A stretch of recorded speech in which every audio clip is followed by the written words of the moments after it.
បាទជំរាបសួរពុកម៉ែបងប្អូនថ្ងៃទឹកមកលេងព្រៃសៃផ្លែតបាទនៅខាងដងមួយមកអបព្រៃបានជួបនេះមួយបងប្អូនអាស័យដោះលើអាស័យនេះ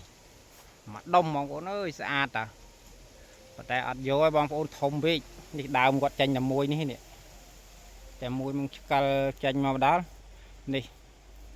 ហៅមកបាទហៅតែអាស័យដោះលើអាស័យ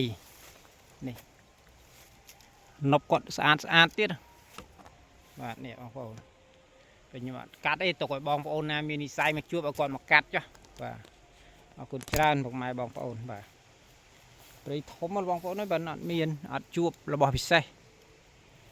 បាទនេះ